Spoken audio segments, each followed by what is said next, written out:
ये जोड़ी है आईएएस ऑफिसर सृष्टि जैन देशमुख और अर्जुन गोड़ा की। इस खूबसूरत आईएएस की बहुत ही प्यारी लव स्टोरी है। दोनों सोशल मीडिया पर काफी एक्टिव रहते हैं और अपनी फोटोज शेयर करते रहते हैं। सोशल मीडिया पर इनकी अच्छी खासी फैन फॉलोइंग है। सृष्टि जैन देशमुख ने 2018 यूपीएससी की सिविल सेवा परीक्षा में ऑल इंडिया टॉप किया था।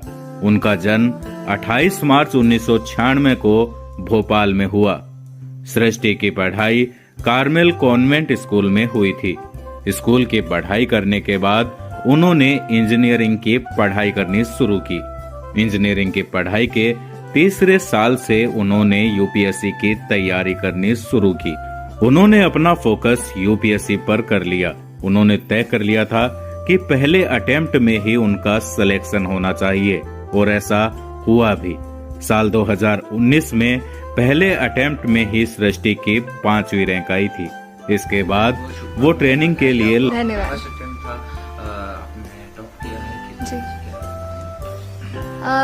सर पहले तो ये कहूँगी कि यूपीएससी देना एक या आईएएस बनना कहूँगी एक बचपन का सपना था, चाइल्डहुड ड्रीम। तो जब बड़े हुए और कॉलेज में आए, थोड़ा जाना इस बारे में कि कैसे क्या होती है ये परीक्षा, किस स्तर की पढ़ाई होती है, क्या क्या सिलेबस में होता है। तो वो पढ़ने के बाद, जानने के बाद बहुत इंटरेस्ट लगा एंड लगा कि इस लाइन में जाना चाहिए, क्योंकि बहुत लोगों तक पहुंच सकते हैं, मदद कर सकते हैं। जो भी सोसाइटी में चल रहा है उसे टच्ड फील किया और इस लाइन में आने की डिसाइड किया।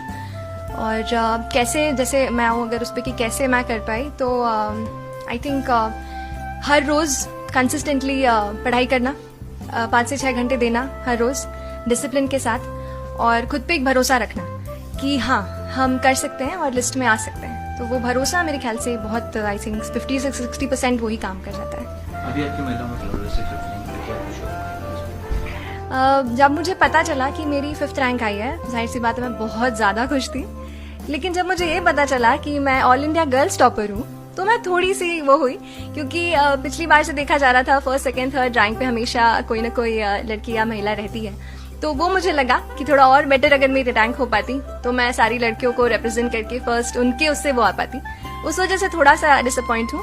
बाकी ओवरऑल तो काफ़ी खुश हूँ रिजल्ट से। तो इस सफलता का आप श्रेय किसको देना चाहिए? सफलता का श्रेय, यूपीएससी में सफलता, यूपीएससी एक बहुत बड़ी जर्नी होती है। 1-1.5 साल तक आप उस एग्ज़ाम में रहते हैं। तो बहुत सारे लोग हैं, मेरे मम्मी पापा सबसे पहले, जिन्होंने हमेशा सपोर्ट किया, जो भी प्रॉब्लम्स आई हमेशा मोटिवेट किया। मेरे कुछ खास फ्रेंड्स हैं जिनसे मैं कनेक्टेड रही, और कभी भी दिक्कत होती थी मुझे हमेशा विश्वास दिलाते थे कि मैं कर पाऊंगी। और मेरे भाई, फैमिली मेम्बर्स, और जो भी टीचर्स, मेंटर्स रहे हैं, जिनकी मैंने टेस्ट सीरीज ली या जो भी जिनसे पढ़ा, वो भी उनको भी मैं श्रेय देना चाहूँगी इसके रिजल्ट का। आपका फर्स्ट अटेम्प्ट आपने कब किया, कहाँ से किया, अपनी एजुकेशन के बारे में? मेरी स्कूलिंग सबसे पहले तो बताऊंगी कार्मेल कॉन्वेंट स्कूल BHEL से हुई है, और उसके बाद मैंने ग्रेजुएशन किया LNCT से केमिकल इंजीनियरिंग में, और मैं 2018 यानी लास्ट ईयर ग्रेजुएट हुई हूँ। और उसके बाद बस मैंने परीक्षा दी और भगवान की तरह से उत्तीर्ण हुई। बचपन से ही आपका ड्रीम था, लेकिन ग्रेजुएशन के बाद अच्छा आपने इंजीनियरिंग की पढ़ाई कर ली, उसके बाद फिर एकदम अपनी यूपीएससी की तैयारी? जी, लाइन चेंज नहीं कहूँगी, ये कहूँगी कि दिमाग में था, बट ऐसा था कि ग्रेजुएशन में आप इंजीनियरिंग कर लें। ऐसा चलता है ना कि आप इंजीनियर बन जाएंगे तो थोड़ा एक सिक्योरिटी ऑफ वो हो जाता है, उस वजह से इंजीनियरिंग लाइन में गई। बाकी एक डायरेक्शन और सपना तो सिविल सर्विस के लिए ही था, और फिर उसको मैंने परस्यू किया अपने कॉलेज की पढ़ाई के साथ। पढ़ाई कई मेहनत कई लोग करते हैं, कईयों का फर्स्ट होता है, कईयों का फर्स्ट, 2nd, 3rd अटेम्प्ट होता है, लेकिन हमने फर्स्ट अटेम्प्ट में इसको निकाल लिया, पास करा है, टॉप किया है। तो आपको क्या लगता है कि उन लोगों के लिए आपका क्या संदेश है जो इनका 1-2 नंबर फेल हो जाते हैं, फिर रुक जाते हैं 1 नंबर से, तो उनके लिए आप क्या संदेश देना चाहते हैं कि किस तरीके से तैयारी करें कि वो फर्स्ट अटेम्प्ट में ही टॉप करें? देखिए, पहली बात तो मैं ये कह दूंगी कि जितने लोग इंटरव्यू देते हैं, जैसे इस साल 1994 स्टूडेंट्स ने इंटरव्यू दिया, मैं कहूँगी कि सब लोग जो हैं इक्वली नॉलेजेबल रहते हैं। बस थोड़ा सा 19-20 का मैं कहूँगी फ़र्क होता है, क्योंकि जो कोई भी वहाँ पहुँचता है उसने काफ़ी पढ़ाई की होती है, काफ़ी सैक्रिफाइसेस करने पड़ते हैं और किए होते हैं, तब वो पहुँचते हैं।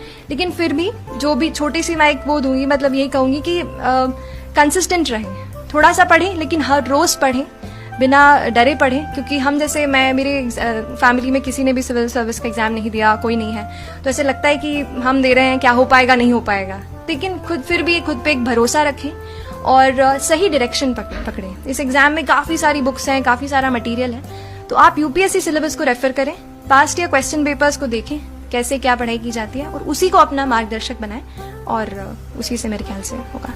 आगे अब आप क्या है कि सोचती हैं कि महिलाओं के लिए, बच्चों के जी। लिए, मतलब आपने कुछ ऐसा प्लान किया होगा या फिर के साथ तो मन में है क्या भावना? मेरे मन में 3 चीज़ें हैं, 3 फील्ड्स हैं जिसमें मैं चाहती हूँ कि मतलब उसमें मैं काफ़ी काम करूँ। पहला तो महिला सशक्तिकरण का, महिला खुद हूँ, लेकिन उसके अलावा भी मैं कहूँगी कि महिलाओं की दशा थोड़ा और सुधारना, उनको और एम्पावर करना। दूसरी जो चीज़ है, जो मेरा फोकस मैं कहती हूँ, वो है एजुकेशन हमारे भारत के लिए बहुत ज़्यादा इस वक्त बहुत ज़रूरी है। बहुत सारा यूथ है, अच्छे से पढ़ेगा तो कंट्री भी आगे बढ़ेगी। और तीसरा जो मैं कहूँगी, आई थिंक ये 2 मेरे दिमाग में अभी आ रहे हैं। कई बार शिकायत करते हैं, हम लोग भी आते हैं, हम लोग को मिलते हैं और अक्सर हम खबर देखते हैं कि बच्चे जो मोबाइल में जो एडिक्ट हो जाते हैं, उसमें गेम में या फिर व्हाट्सएप में, फेसबुक, सोशल मीडिया पे जी जी जी जी कहीं ना कहीं पढ़ाई छूट जाती है। तो ऐसे बच्चों के लिए आप क्या संदेश देना चाहेंगे? ये तो बहुत इम्पोर्टेंट सवाल है, एस्पिरेंट्स के लिए भी और जनरल बच्चों के लिए भी। अभी हुआ ये सर, इंटरनेट हमारे लिए सबसे इम्पोर्टेंट चीज़ है। मैंने भोपाल से पढ़ाई किया, इंटरनेट में काफ़ी टाइम गुजारा, उसी से पढ़ाई लिखाई सब वहीं पे, लेकिन वो सबसे बड़ा डिस्ट्रैक्शन भी है। तो हमें ये ध्यान रखना है, पढ़ते हैं तो कोई भी सोशल नेटवर्किंग साइट से दूर रहें, और बच्चे हैं तो गेम्स एंड ऑल से तो दूर ही रहें। थोड़ा बहुत तो चलता है, डेफिनेटली हम रोबोट्स नहीं हैं, ह्यूमन बींग्स हैं, तो एंटरटेनमेंट चाहिए, लेकिन उसके अलावा हम ध्यान रखें कि हमारा जो लक्ष्य हमने डिसाइड किया है, जिसे हम पाना चाहते हैं, उसे उसके लिए निरंतर प्रयास करें। सोशल मीडिया का इस्तेमाल करती थी श्रुति, अगर आप सुनती थी, आपने टॉप किया, आप किस तरीके से और कितना वक्त देती थी पढ़ाई के अलावा? सोशल मीडिया साइट पे तो मैं नहीं रही जब मैं पढ़ाई कर रही थी। व्हाट्सएप नहीं था, फेसबुक वगैरह पे नहीं थी ज़्यादा, और बाकी मैंने नहीं ज्वाइन किए थे। तो मेरे लिए मैंने ये बनाया था कि पहला प्रयास है मेरा, अंतिम प्रयास है, मुझे इसी में ही निकालना है। वो एक अंदर से था कि नहीं, अगर पहला है तो देना है, तो इसलिए फिर एक मोटिवेशन भी आया और नहीं किया फिर मैंने सोशल नेटवर्किंग साइट। जी जी, thank you so much, thank you.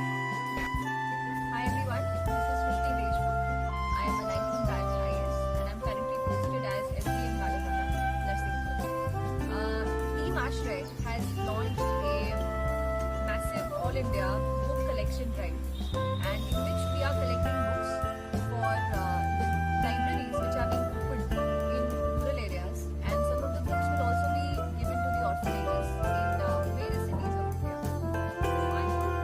दोस्तों, बात करें आईएएस अर्जुन गौड़ा की, तो उनका जन्म 9 मई 1992 को कर्नाटका के एक छोटे से गांव में हुआ था। उनका पालन पोषण एक मध्यम वर्गीय परिवार में हुआ।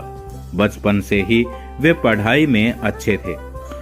उनके परिवार की आर्थिक स्थिति अच्छी नहीं थी, इसलिए बहुत ही प्रारंभिक अवस्था में उन्होंने एक सरकारी अधिकारी बनने का मन बना लिया।